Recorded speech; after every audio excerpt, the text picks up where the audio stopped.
In October 1970, a nearly blind woman walked into the wrong welfare office in Los Angeles.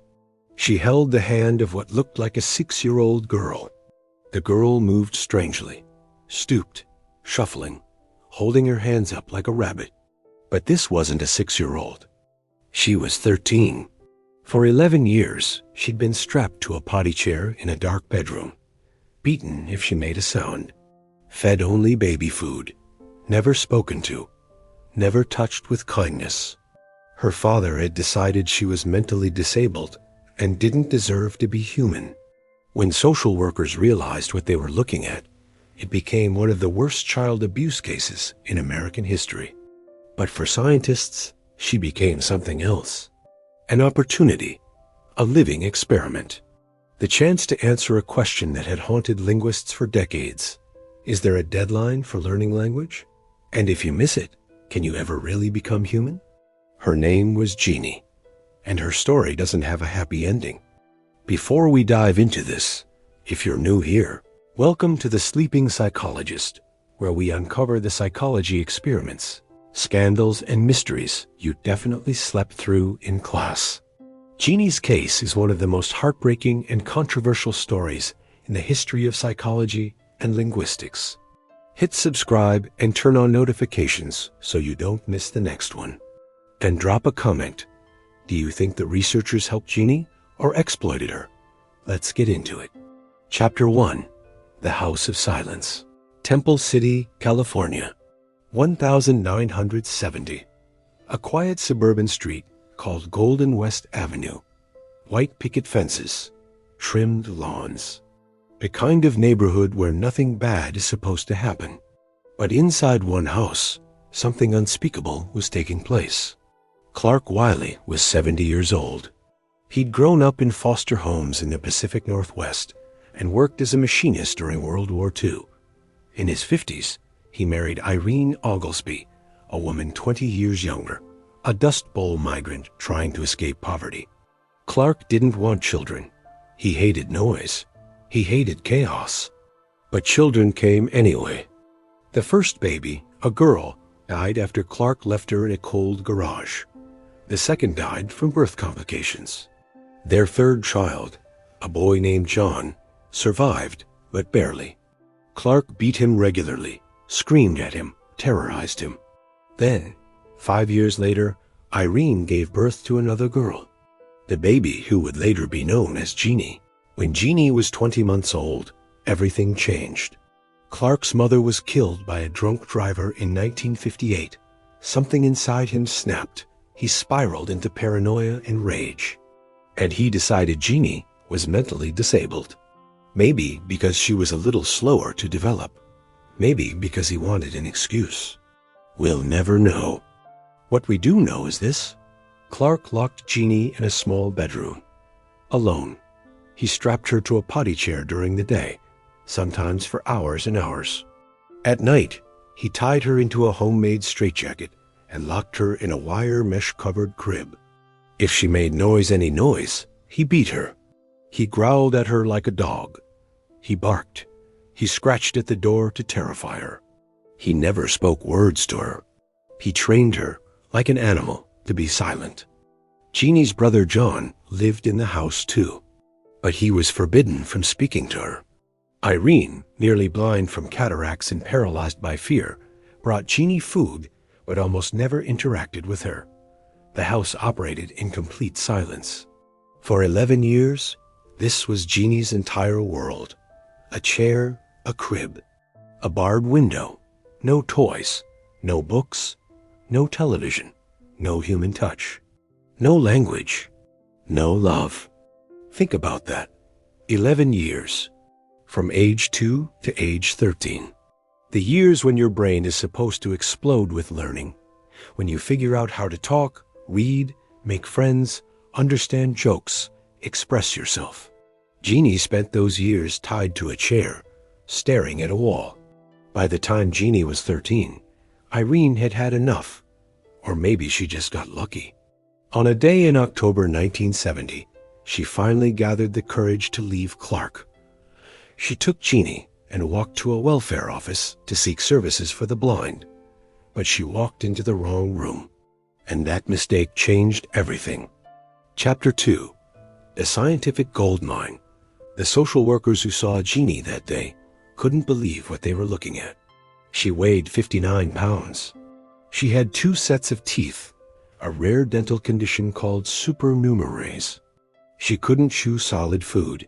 She couldn't fully extend her arms or legs. She couldn't control her bladder or bowels. She moved with a strange bunny hop. She held her hands up in front of her chest, frozen in that position from years of being restrained, and she couldn't talk. She could barely make sounds at all. At first, doctors assumed autism, but as they investigated her history, the truth came out. This wasn't a developmental disorder. This was extreme deprivation, the most severe case of child abuse and isolation many of them had ever seen. Clark, Wiley, and Irene were immediately charged with child abuse. But the day before they were supposed to appear in court, Clark walked into his garage, picked up a gun, and shot himself. He left a suicide note. It said, "The world will never understand." He was right about one thing. No one would ever understand how a father could do that to his own daughter.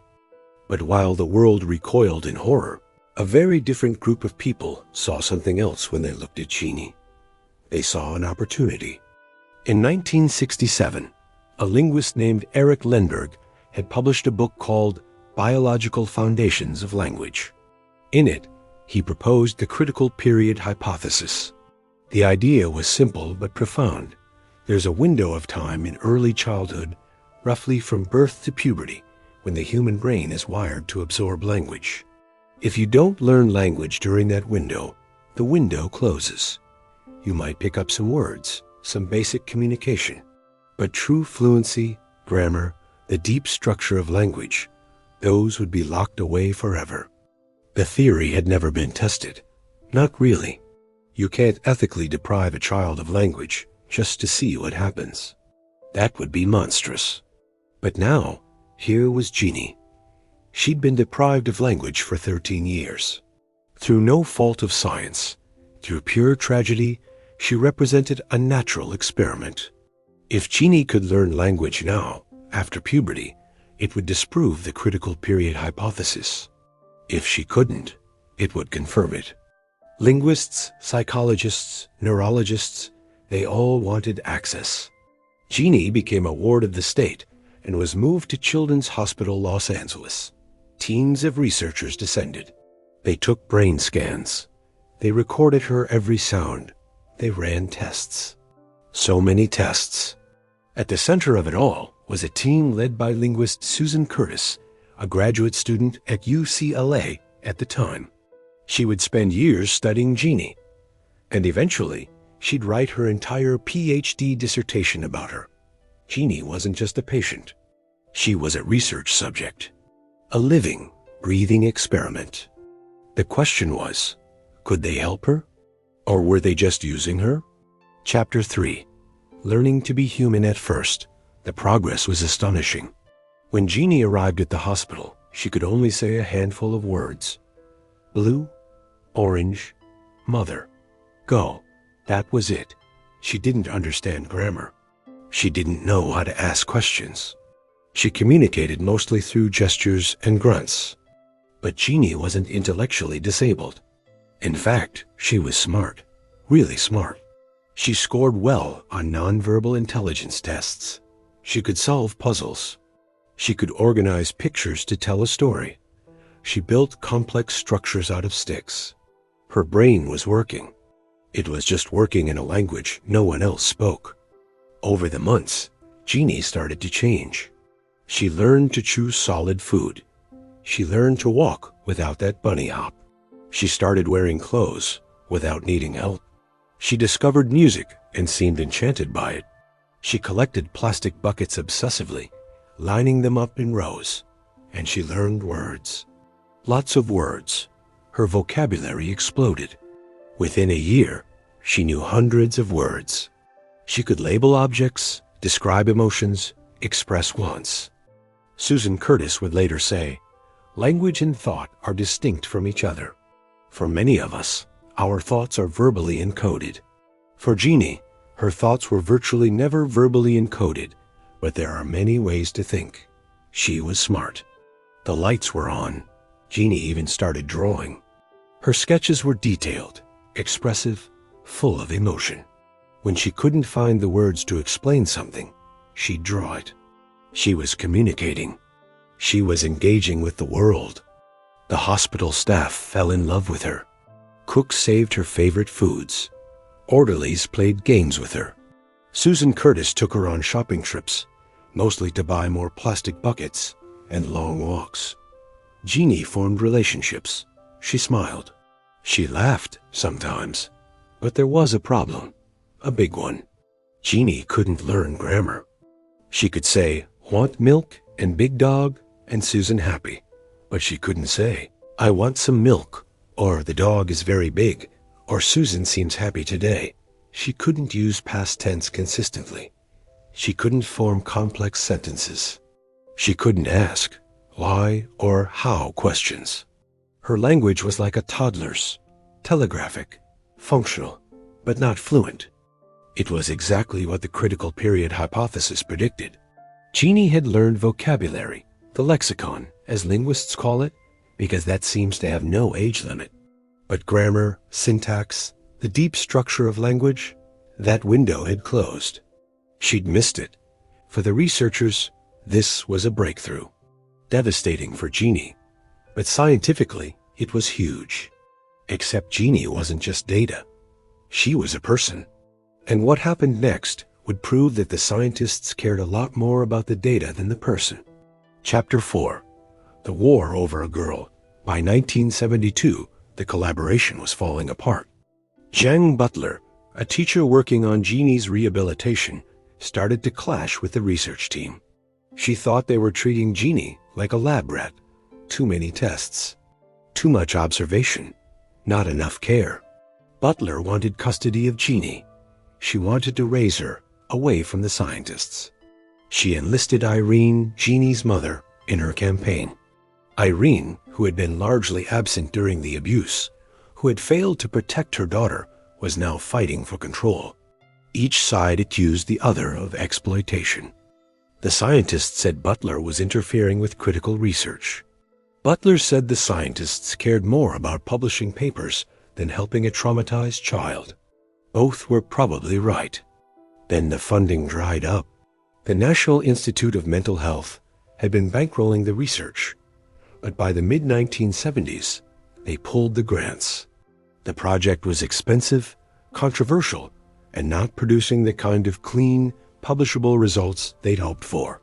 Some sources suggest the NIMH didn't even fully understand what they were funding anymore. Researchers were fighting over data, competing for credit. The whole thing had become a mess. Without funding, the research stopped. And without the research, no one wanted Genie. She was moved to a foster home. Then another. Then another. Some of the homes were neglectful. At least one was abusive. Genie, who had finally started to emerge from her shell, regressed almost immediately. She stopped talking. She withdrew. The skills she'd learned disappeared. Irene briefly regained custody, but she was overwhelmed. She couldn't handle Genie's needs. So Genie was moved again, this time into a series of state institutions, group homes, facilities where she was just another ward, another case number. The researchers were barred from seeing her. Susan Curtis tried for years to visit. She called. She wrote letters. She was told no, over and over. By her late 20s, Genie was unrecognizable. A journalist named Russ Reimer tracked her down for a story in the 1990s. He described photographs from her 27th birthday. A large, bumbling woman with a facial expression of cow-like incomprehension. Her eyes focused poorly on the cake. Her hair has been hacked off raggedly at the top of her forehead, giving her the aspect of an asylum inmate. Genie had been rescued from one prison, given a brief glimpse of hope, and then locked away in another kind of prison. This time, it wasn't a room. It was the system. Chapter 5. The ghosts left behind Genie disappeared back into obscurity. But the story didn't end there, because everyone involved in her case was changed by it, scarred by it. Susan Curtis, the linguist who became closest to Genie, still grieves. In a 2016 interview, she said, "I long to see her. There is a hole in my heart and soul for not being able to see her that doesn't go away. I'm not in touch with her, but not by my choice." Curtis is now Professor Emerita at UCLA. Her career was shaped by Genie, but she still doesn't know if Genie is even alive. Russ Reimer, the journalist who chronicled the case, said the story consumed him. "This took over my life, my worldview. A lot about this case left me shaken. I was relieved to be able to turn away from the story, because any time I went into that room where Genie grew up, it was unbearable."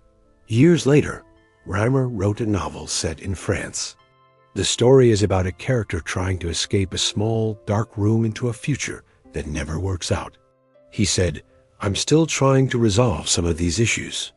As a journalist, Genie, in ways I could never anticipate, brought up issues that will never release me. Then there's Genie's brother, John. He survived the abuse too, but barely. He witnessed his sister's torture and endured his own. In a 2008 interview, he said, "I feel at times God failed me. Maybe I failed him." John saw Genie one last time in 1982. After that, he lost contact with his mother, who died in 2003. John moved to Ohio, worked as a house painter, got married, and had a daughter named Pamela. But the trauma doesn't end with one generation. John's daughter, Genie's niece, turned to drugs. In 2010, police found her intoxicated and charged her with child endangerment. Her own daughters, Genie's grandnieces, were also caught in the cycle. John died in 2011 from complications of diabetes. Pamela died in 2012. The legacy of Clark Wiley's cruelty rippled through 3 generations. As for Genie herself, she's believed to still be alive, somewhere in California's state care system. She'd be in her late 60s now. Authorities refuse to share any information. When reporters inquire, they're told her records are confidential. No one knows if she learned to speak again. No one knows if she's happy. No one knows if she remembers any of it. She is, once again, invisible.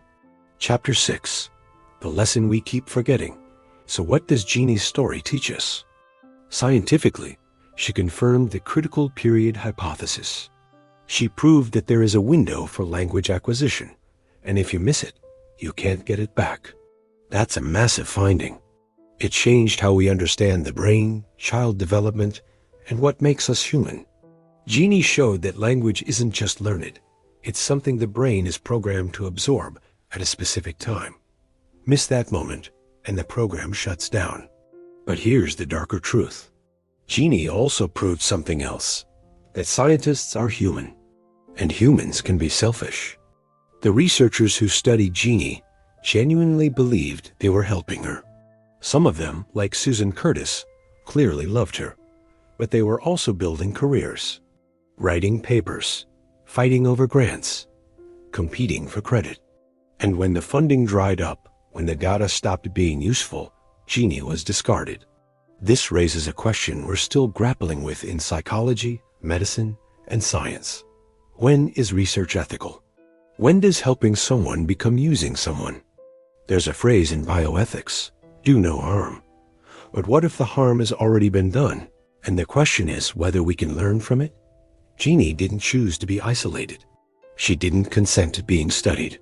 She was a child, a victim, a person not a science experiment, but she was treated like one. Today, research with vulnerable populations is heavily regulated. Institutional review boards scrutinize every study involving children, prisoners, or people with cognitive impairments. We have stricter ethical guidelines because of cases like Genie's. But let's be honest, we still fail. We still see cases where people are studied, documented, and then abandoned, where the system prioritizes knowledge over care. Genie's life asks us a question. What's more important, the data or the person? And if you can't answer that, you have no business calling yourself a scientist. Genie Wiley is a ghost. She's alive, probably, but locked away in a system that has decided she's too damaged, too complicated, too much trouble to care about. She was rescued from one nightmare and placed into another. Her story isn't about science saving someone. It's about science failing someone. It's about good people making terrible choices. And it's about the uncomfortable truth that knowledge isn't always worth the cost. There's a tragic irony in Genie's pseudonym. In folklore, a genie is a spirit trapped in a lamp, freed to grant wishes. But Genie never escaped. She was trapped as a child, freed for a moment, and then trapped again. If you want to dive deeper into cases like this, the experiments, the scandals, the stories that changed psychology forever, make sure you're subscribed to The Sleeping Psychologist. Hit that bell so you don't sleep through the next one. Thanks for watching. I'll see you in the next one.